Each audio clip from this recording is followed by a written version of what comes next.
क्या बांग्लादेश तालिबान की राह पर है? ये सवाल इसलिए क्योंकि बांग्लादेश में जिस तरह की साजिशें की जा रही हैं और जिस तरह से आगे की प्लानिंग की जा रही है, वो बांग्लादेश को नया तालिबान बनाने की राह पर ले जा रहा है। पूरी दुनिया में विरोध हो रहे हैं, लेकिन वहां की नई सरकार सिर्फ और सिर्फ घड़ियाली आंसू बहा रही है। बांग्लादेश में कट्टरपंथियों की वापसी हो रही है और अगर हालात ऐसे ही रहे तो आने वाले वक्त में बांग्लादेश में तालिबान जैसा शासन होगा।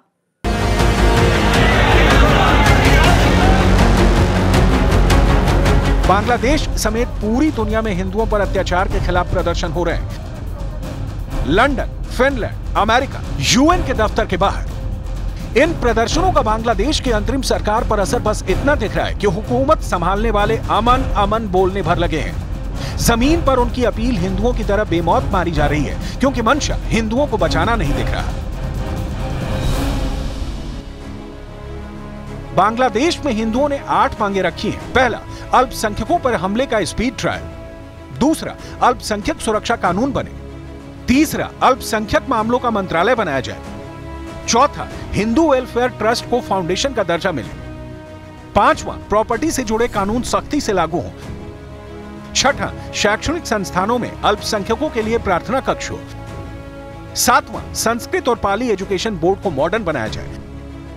आठवां, दुर्गा पूजा पर 5 दिन की छुट्टी का प्रावधान हो।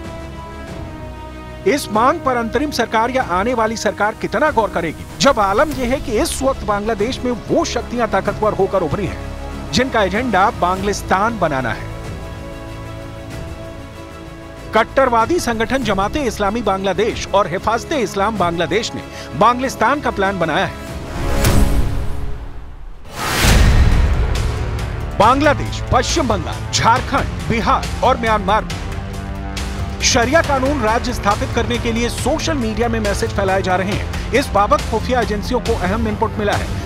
बांग्लिस्तान के इस एजेंडे को ग्रेटर बांग्लादेश का नाम दिया गया है और अफगानिस्तान तालिबान की तर्ज पर बांग्ला रीजन में पूर्णतः इस्लामी शरिया गणराज्य स्थापित करना इसका मकसद है।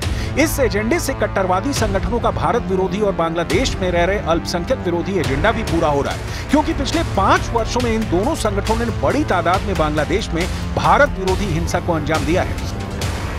बांग्लादेश में कट्टरता अपने चरम पर पहुंच रही है और बड़ी बात यह है कि एक दिन में नहीं बल्कि वर्षों से साजिश स्थापित की जा रही है। इसके पीछे पाकिस्तान के कट्टर संगठनों का हाथ है, जिनसे इनकी फंडिंग होती रही है, और अमेरिका भी उतना ही जिम्मेदार है, जो शेख हसीना सरकार को अस्थिर करने के लिए साजिश रचता रहा।